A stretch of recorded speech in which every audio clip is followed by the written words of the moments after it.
श्रीगंगानगर के सूरतगढ़ से बड़ी खबर मिल रही है। सूरतगढ़ में हजारों की नकली करेंसी बरामद की गई। करीब 50,000 रुपए के जाली नोट बरामद हुए। जाली नोट सहित 3 लोगों को गिरफ्तार किया गया। सूरतगढ़ के बड़ोपल रोड पर यह कार्रवाई की गई।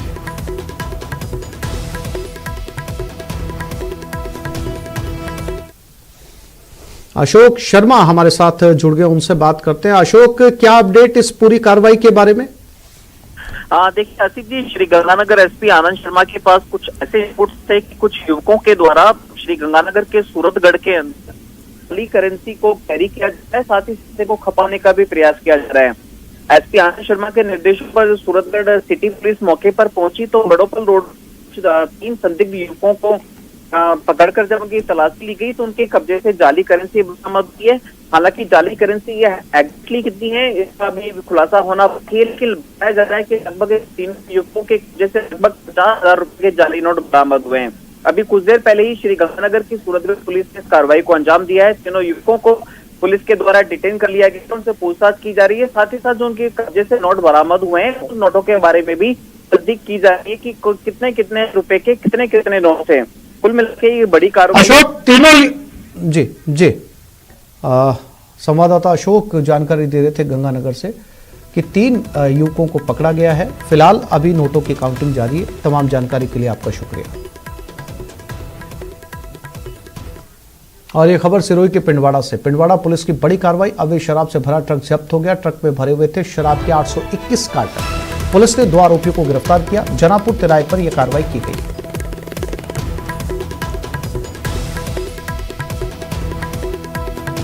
और प्रतीक हमारे साथ जुड़ गए, सिरोही संवाददाता, उनसे बात करते हैं। प्रतीक, इस कार्रवाई के बारे में क्या अपडेट? बिल्कुल, आज बताना चाहूंगा कि लगातार जिस प्रकार जो चुनावी घोषणा के बाद में गुजराती सरहद पर जो तस्करों की जो है लगातार ये अवैध शराब परिवहन को लगाकर जो है पुलिस की कार्रवाई की जा रही है, तो उसी क्रम में जो है कल भी जो है देर रात को जो है 821 पेटी कार्टून जो है अवैध शराब परिवहन करते हुए 2 आरोपी को पकड़ा है।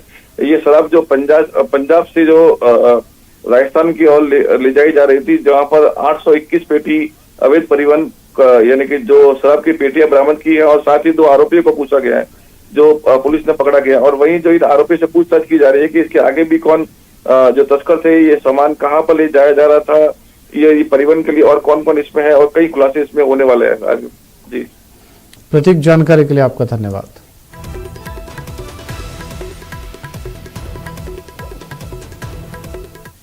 और ये बड़ी खबर पोखरण से। विवाहिता ने जहर खाकर आत्महत्या कर ली। 6 साल पहले इसकी शादी हुई थी। दोनों पक्ष के लोग मोर्चरी पहुंचे। पोखरण अस्पताल मोर्चरी में पोस्टमार्टम चल रहा है। परिजनों ने हत्या का आरोप लगाया। दहेज के लिए प्रताड़ित करने का आरोप लगा है। एसएचओ चुन्नीलाल बिश्नोई मई जाप्ता मोर्चरी पहुंचे। पोखरण के रामदेव कॉलोनी की एक घटना बताई जा रही है। तो एक विवाहिता ने जहर खाकर आत्महत्या कर ली। दोनों ही पक्ष के लोग मोर्चरी पहुंचे हैं। फिलहाल शव को मोर्चरी पहुंचा दिया गया है। हत्या का आरोप लगाया परिजनों ने।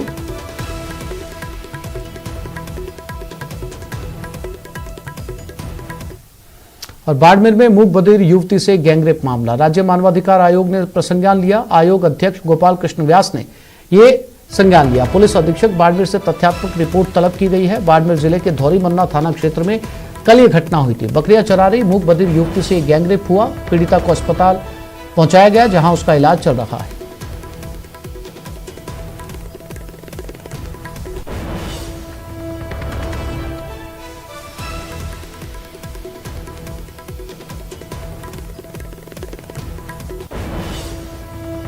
तो राज्य मानवाधिकार आयोग ने बाड़मेर एसपी से रिपोर्ट मांगी।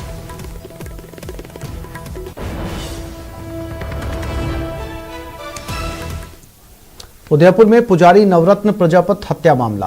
पीड़ित परिवार ने 21 सूत्री मांग पत्र बनाया। घटना की जांच सीआईडी सीबी से करवाने की मांग की। 50 लाख रुपए के आर्थिक मुआवजे की भी मांग रखी। परिवार के सदस्यों के लिए पुलिस सुरक्षा मांगी गई। परिवार के 2 सदस्यों को सरकारी नौकरी की मांग की गई। हीरा की बस्ती गांव में रात के समय धारा 144 लागू रखने की मांग की गई। खसरा संख्या 286 से अतिक्रमण तत्काल हटाने की मांग की गई है। बिला नाम की जगह देवस्थान की भूमि घोषित कराने की मांग की गई है। आपको बता दें कि राजसमंद के देवगढ़ के हीरा की बस्ती में मंदिर भूमि विवाद को लेकर आगजनी का शिकार हुए पुजारी आज जिंदगी की जंग हार गए। उनके उदयपुर के एमबी हॉस्पिटल में इलाज के दौरान मौत हो गई। पिछले 3 दिन से उनकी हालत गंभीर थी। डॉक्टरों की टीम लगातार पुजारी की स्थिति को मॉनिटर कर रही थी, लेकिन उन्हें बचाया नहीं जा सका। वहीं वारदात में शामिल मुख्य मास्टरमाइंड जितेंद्र सिंह सहित 8 आरोपियों को पुलिस ने गिरफ्तार कर लिया है। 2 पुलिसकर्मी भी सस्पेंड किए गए हैं, जबकि देवगढ़ तहसीलदार को भी जिला कलेक्टर ने नोटिस थमा रखा है। वहीं पुजारी की मौत के बाद प्रजापत समाज में रोष व्याप्त है। पुजारी के निधन के बाद राजसमंद के आला अधिकारी मौके पर पहुंच गए। साथ ही सुरक्षा व्यवस्था को देखते हुए पर्याप्त पुलिस बल तैनात किया गया है।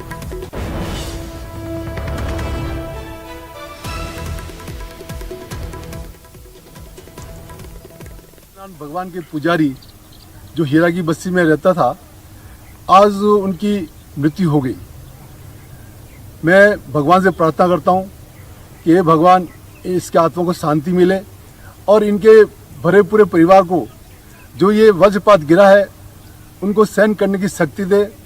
और साथ साथ ही मैं आज पुलिस प्रशासन और ये राज्य सरकार से मैं निवेदन करना चाहता हूँ कि जो आज ये कुकृत्य हुआ है, इस कुकृत्य में उसका परिवार स्पष्ट रूप से बोल रहा है कि विधायक के परिवार ने ये कुकृत्य करवाया है।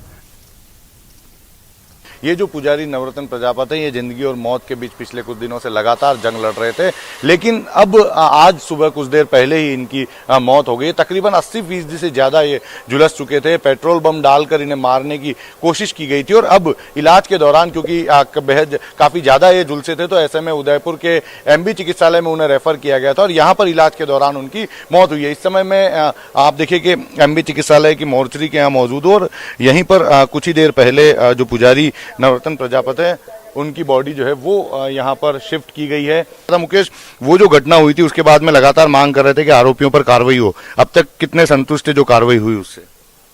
अब किस पे कार्रवाई चाहते हैं? कार्रवाई चाहते हैं अभी मैं देंगे और अभी थोड़ी देर से देते हैं इंटरव्यू। और क्या मतलब अभी जब इलाज चल रहा था तो इलाज से संतुष्ट रहे या नहीं रहे? अभी इलाज में भी लापरवाही हुई है? इलाज तो बरोबर हुआ है, इलाज में कोई कमी नहीं है।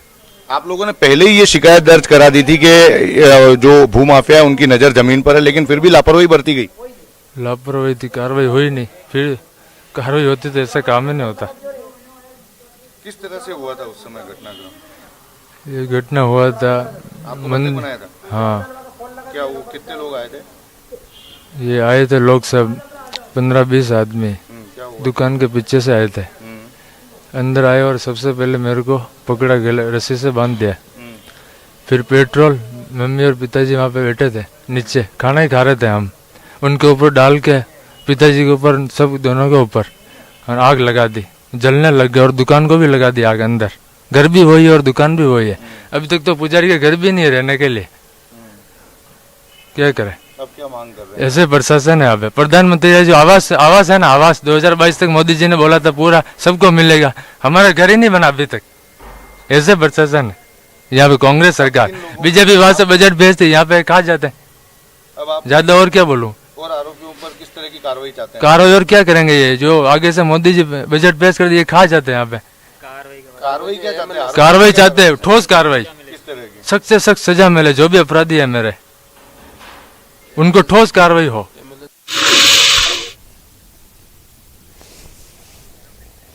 और इसी खबर पर ज्यादा जानकारी के लिए बात करते हैं हमारे उदयपुर संवाददाता कपिल शेमाली के साथ। कपिल, 21 सूत्री मांगों को लेकर कोई बातचीत बन पाई? कोई बीच का रास्ता निकला?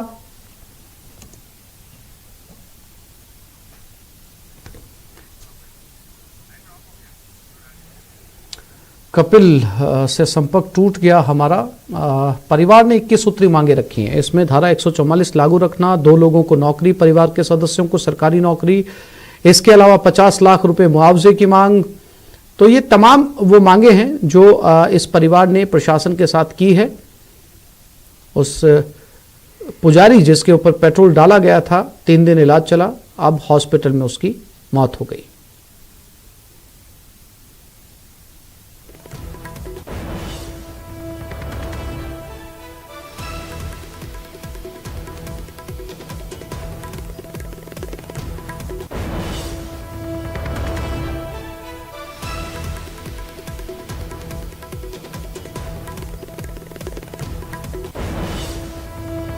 उदयपुर की यह घटना 3 दिन पहले पुजारी और उसके परिवार के ऊपर शाम संध्या के समय खाना खाने के वक्त पेट्रोल फेंका गया था, जिससे 80% तक पुजारी जल गया था। उसके बाद उसे हॉस्पिटल ले जाया गया।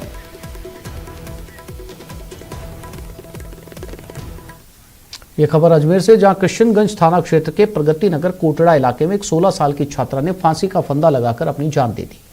परिजनों की सूचना पर किशनगंज थाना पुलिस मौके पर पहुंची और शव को कब्जे में लेकर मोर्चरी में रखवाया। वहीं पुलिस को मृतका के पास से कोई सुसाइड नोट भी बरामद नहीं हुआ, जिस कारण आत्महत्या के कारणों का अभी तक पता नहीं चल पाया। वहीं पुलिस ने शव का पोस्टमार्टम करवाकर परिजनों को सौंप दिया और मामले की जांच शुरू कर दी।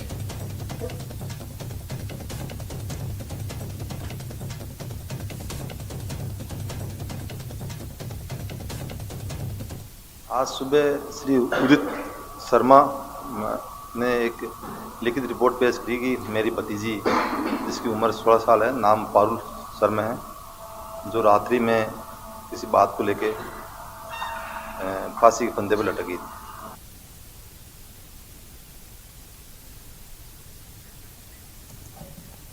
शर्मिंदा हैं हम। जी हां, बांसवाड़ा और सवाई माधोपुर की तस्वीरें दिल को झकझोर देने वाली है। आपकी टीवी स्क्रीन पर दिख रही 2 तस्वीरें आपके मन को विचलित कर सकती है, लेकिन सच्चाई यही है कि अधिकारियों और कर्मचारियों के कारण बांसवाड़ा में एक बेटी ने अपने पिता को खो दिया, तो सवाई माधोपुर में मौत के बाद शव की बेकदरी देखी गई। लापरवाही इतनी कि गंभीर मरीज को अस्पताल ले जा रही एम्बुलेंस का डीजल खत्म हो गया। डीजल की व्यवस्था हुई तो एम्बुलेंस 1 किलोमीटर तक धक्का लगाने के बाद भी स्टार्ट नहीं हो पाई और आखिर में पिता की तड़प कर मौत हो गई। वहीं सवाई माधोपुर में लावारिस लाशों को कूड़ा गाड़ी से अंतिम यात्रा पर ले जाया गया।